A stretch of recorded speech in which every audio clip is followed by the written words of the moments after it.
What's going on, guys? Today we're continuing Double October and we are getting down to the end. So here we have another kit from Awakening of the Trailblazer, and it is the Gundam. What is it about these kits? They cover the whole name of the Gundam with the Gundam. So if you looked at just the front of this thing, you have no clue what this thing is called. Even here, don't even see the name. Scale Model HG 0067. What is it? Alright, so for this mystery Gundam, which is clearly a green one, so we know the green one at least belongs to Lock-on Stratus. He's got a rifle. He's got two rifles. He got some stuff coming off the side here. You get Harut down there. At least you know the name of that one. Why do they do this? They put all of this stuff in text and completely cover it. That's so dumb. I don't even know. It's just like, I'm sure somebody who wrote out all that just went, why? Why did you cover it all in artwork? Alright, so you get the Awakening of the Trailblazer 00 logo up there. You get the Bandai down here. You get HG 00 there. Bandai 2010. Made in Japan, as it say. And yeah, a nameless Gundam on the cover there. Looks really nice. I mean, you got some great blasts here, some particle effect everywhere. I don't even know how well that shows up on camera. You can just sort of see it looks like static almost. So, alright, let's go ahead and look at the rest of the box.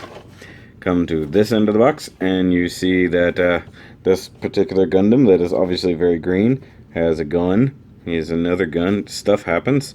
You know, it doesn't do me any good when you point and label things and then put it in Japanese, guys. I'm not in Japanese. Oh, okay, so he's got some things coming off of arms here. That's not bad. So silly. Alright, and oh, okay, I see what's going on there. The rifles can change a little bit. That's kind of cool. Oh, these things come apart and do stuff. I don't know what's going on. Oh. That looks like a thing. Okay. So you come up here. Oh, okay. Gun can do short mode, long mode. This thing does a thing, just like Cherudim did. Okay. Also did not realize that. It's funny how I come to these things and go, oh yeah, that does stuff. And I put this together a while ago. Totally didn't remember it does this either. I'm a failure as a Gundam builder. I pay no attention to anything, guys. Alright, this says things rotate and point at arrows. Those are cool. Over here. Ah, I know what that is. Hips swivel and do things. Yay, we like that. I'm sure this is pointing out clear parts, because you got clear, clear, clear. Not entirely certain what that's pointed at. What is that? No idea, actually, what that particular part is. So, I don't think it's part of this kit. Oh well. And of course, you probably get a little bit of read up there. And this says, can be mounted on an action base. Yay. Come around here. And we still don't know what kind of Gundam it is. But hey, it's number 67 in the line. That's always a good thing, right? Holy crap. Okay. Its name is Zabanya. Yay. It's Gundam Zabanya. GNO10. So that's number 10. It's the 10th Gundam out of this series. Here you get a great read-up of it. Well, it doesn't give it to you in English like the other one does. You do see that it's 18 meters tall, so it's not any taller than anything else. And then 86.8 tons. That's huge. But, I mean, look how much stuff is on it. So that's cool. And I'm sure there it tells you it's got some kind of weapons. Can't read it. And then, of course, you get Lock-on Stratus and a read-up about him. And you get the obligatory front and rear shots of Zabanya with all of it, with a fence. It's the first Gundam I've ever seen that comes with a fence of its own. That's interesting. Would you say it's defensive? And then you get the plastics set off here. And then the don't stick anything in this box in your 3-year-old's face. It will hurt them. Stuff happens. 1,800 yen. Probably paid somewhere around that. And this was made, of course, by Naochika Morishita. Did this wonderful, unreadable artwork on the front. I don't know if he's responsible for this, but I would like to talk to him about putting artwork in front of text. That's annoying. It's even more annoying when it's upside down, guys. It really, really is. So let's go ahead and look at the Gundam with its own fence.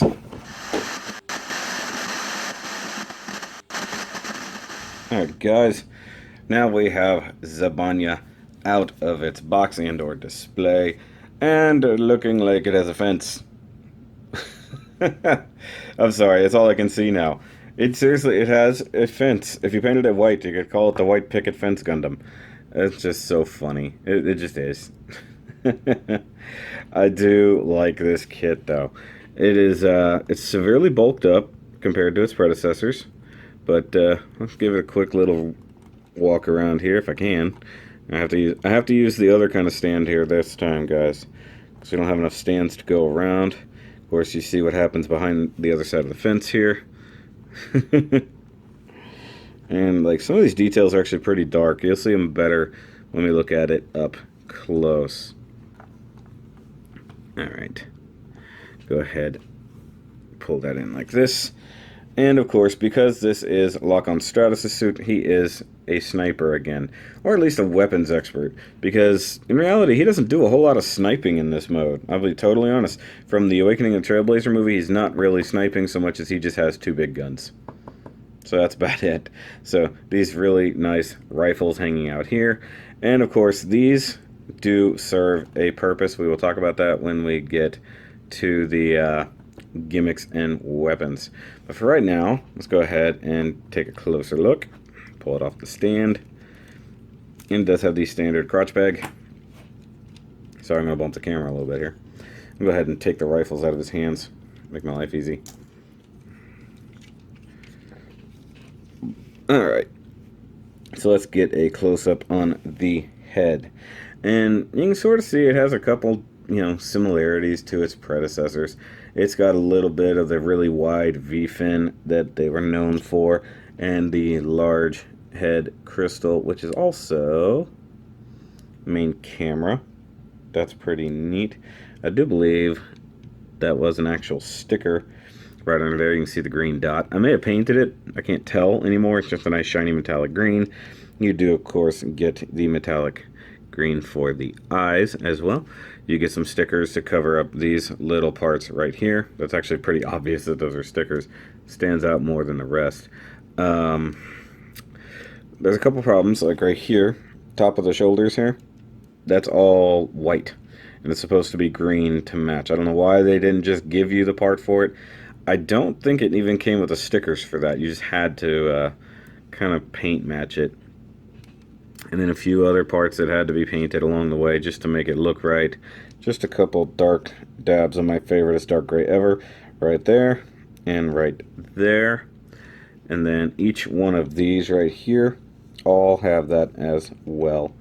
And let's see here. The legs, all of these panels like that down here, all had to be painted to match to make it look proper.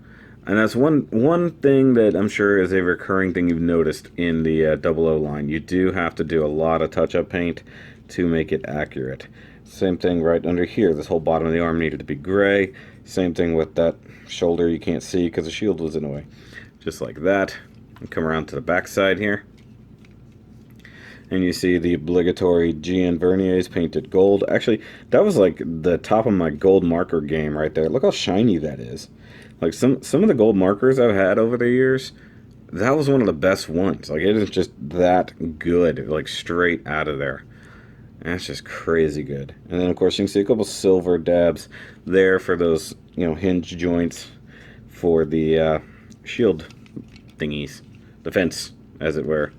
Let's see, can I pull that off easily, or am I going to break something? I kind of want to. Okay, those come off. Nice and easy, just polycapped in there.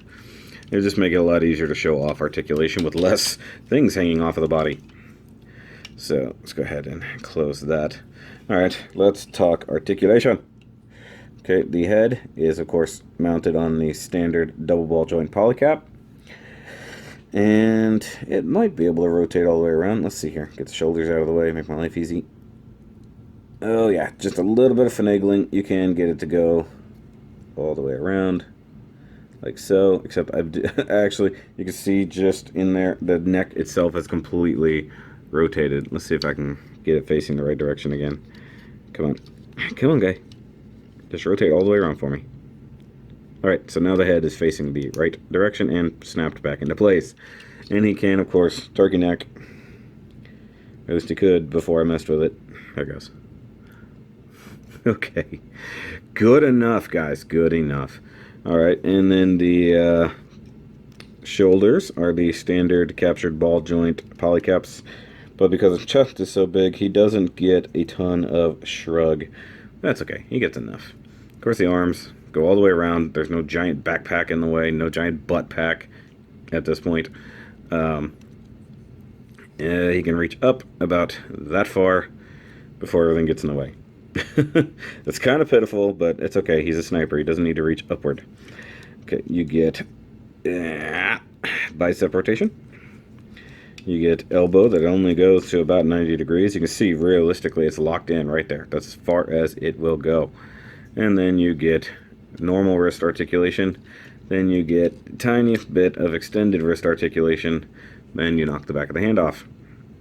It's all good, guys. It's all good. It's pretty cool. I do like this. This kit I really do prefer over Cherudim. Cherudim had a lot of weak points that I think this one kind of fixes. Of course, oh, yeah, how about I go with the midsection here first. You get a little bit of the ab crunch, the little ab chomp chomp. You can rotate him all the way around, I think. Something's in the way, hold on. Before I force it, yeah, okay. With a little bit of finagling, yep, you can go all the way around. There we go.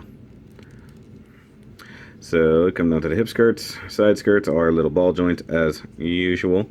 The front I did not cut.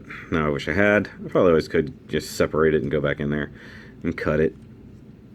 I like that these legs are a lot chunkier than its predecessors. A little bit more armor, just some nice heft to them. That's pretty neat. Let's see here. We can go forward. Whoa. That was knocking off the entire skirt armor. Okay, goes forward that far. It ain't going very far back with this giant butt skirt here. And let's see how much knee we get out of it. It's a standard double jointed knee. If all of this wasn't in the way, he could probably bend a little bit further. Where did that go? Stuff just flying off, guys. A lot of things are meant to come off this guy. That's just how he's designed. Let's see here. Those don't look right, but that's how it's mounted. Weird. Okay. So yeah, the knees, not really that weak. He's not super articulate, guys. He just isn't. He's just meant to be a big, bulky sniper with lots of guns flying around. Can't even do full Jean-Claude, but he does get the rocky hips. So, that's a really awkward, I'm not gonna, no. Okay. Come down to the bottom here. You got a little bit of ankle flop for some reason in that skirt. You get the hinge there. Get a little bit of side-to-side movement. Actually, it's a lot bit of side-to-side movement. Despite how far you can do the splits, those feet can move a lot. And, of course, standard ball-jointed foot. Can rotate all the way around. I'm going to go ahead and talk about these feet for a second. Look at those giant claws. That's ridiculous. Like, that's something the other ones did not have. I'm guessing that's for, like, biting in to a surface or something. I don't know. That's crazy. I like that. That is cool. Now, there's something about this kit when it comes down to the, well, basically what just happened there. So, all of these, like, little bits of armor, like that, this, up here on the shoulders, stuff like that, in the show, they're all technically shield bits, just like Zabanya, or Cherudim. Good lord, they all have weird names. Eventually I got to Cherudim. I can't talk, guys. It's okay.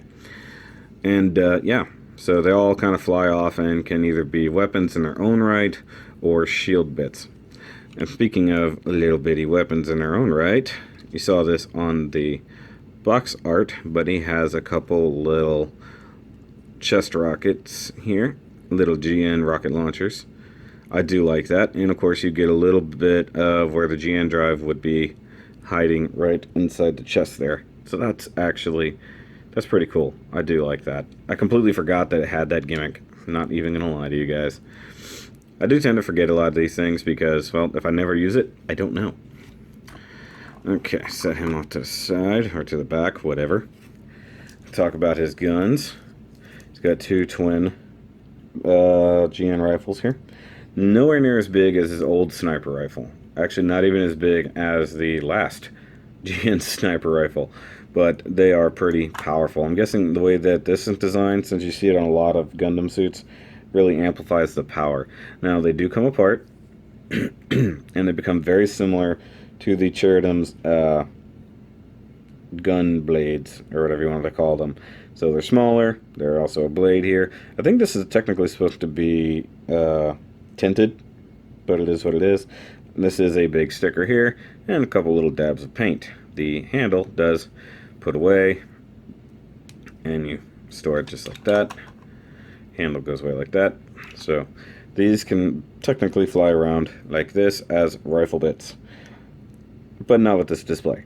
They don't give you anything to play with the rifle bits, just like Cherudim did. Now, speaking of that, you get these, as I was calling them, the fence, the GN fence, as it is.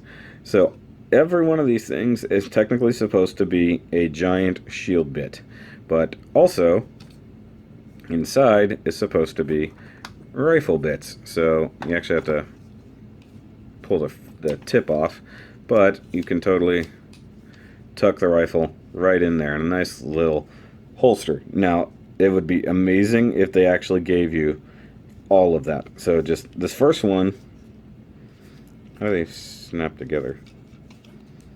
Did I glue them together? No, okay. I thought I glued them together, guys. So this first one is technically how it all should be. So it should all float around like so, and you pull out the rifle bit like this. So you have your rifle bit, you have your shield bit, and this can form up however around it. So he's got 2 Haros in this mode to help him control everything. Now the only thing that sucks is you don't get to use this the little tip extension there, but that's okay. Now these do separate as well. They should. They're snapped in there pretty good, guys. The only thing that's dumb, these don't separate. They're in groups of 2. So it is what it is.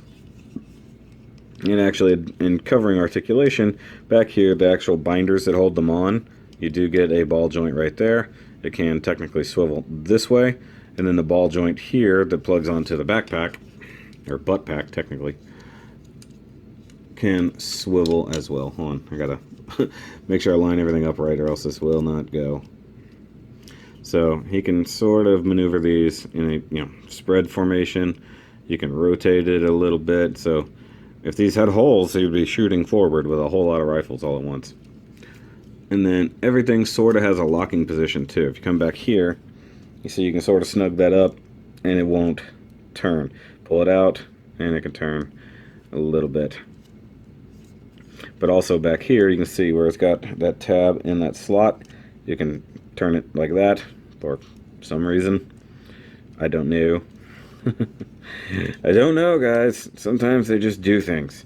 So you can drop it down and all these things will be pointed upward slightly for some reason. Of course, you can just tilt it, flex it, do whatever you want. And it did show somehow these can mount to the clear plastic parts that came with Cherudim. I'm not even going to try to play with that. I think that if they wanted this Gundam to have that gimmick, they should have given it the parts to do it. That's kind of the problem I have with some of these, that they kind of advertise that it has this great gimmick, it has all these parts it can play with, all this stuff, and then they shortchange you. Like, it's just, really? Like, you could have given us what we needed to actually make that work, and you didn't. Oh, well, there's one thing that's kind of cool. If you slide this back, you can, of course, remove the entire fence, and you can plug it in on any of them, because, well, they all have the same slot. So they're all technically the same. You can mount it right in the middle.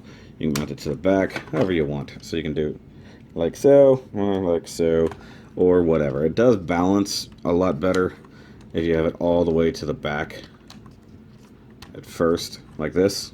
It can actually stand up pretty good on its own. See? No problem. And it has live video, guys. Live video. Alright, let's see here. I'm going to slide out the rifle handles and go ahead and give him his guns back. And I'm going to bring out his predecessors so we can see the whole group together of the lock-on suits. Maybe he'll balance a little bit better with the rifles in his hands, because those things are heavy. Sarcasm. Sarcasm. Come on. Get in there. Yay, found it. Okay. Alright. So, we'll set Zabanya back here. We'll bring out the first run of Dynamis, the first sniper of the group. I'm going to have to back up a little bit. And then, wherever my other stand went, we'll bring out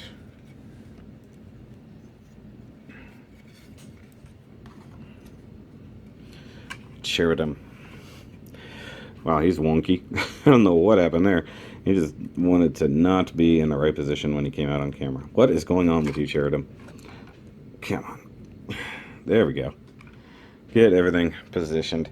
So now we've got all three of Lock-On Stratus' suits, and they are a good set. I like the green on Dynamis. I like how this is just a much more colorful green. But then you get the very army colors out of these. Where the purple came from on this guy, no idea. But it is. Oh, by the way, I did paint that. I don't know if I ever mentioned that. Sorry. So, that's going to be it for this review, guys. I think it's funny that the most advanced kit, that guy, technically had the least amount of stuff going on. This one had way too much, and gimmicks that don't really work that well.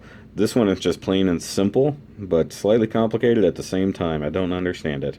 Sniper, somewhere in between. Now what I wish this thing could do would be the giant weapon arrangement that it can do in the movie, where it uses all of its bits together to make 3 enormous GN cannons. It can't do that, sadly. Maybe there's some external kits for that. But that's going to be it for the Zabanya, the Dynamis, and the Cherudim, guys. So, I hope you've enjoyed Double October so far. We're nearly to the end, guys. And I really do love 00, and I hope you love it too. Remember to like, subscribe, check out the rest of the playlist if you haven't. I don't know why you've gotten this far and haven't seen everything else. But go check it all out. Check out the Shoky Quickies. They need a little bit of love too. And remember, guys, to always keep on building.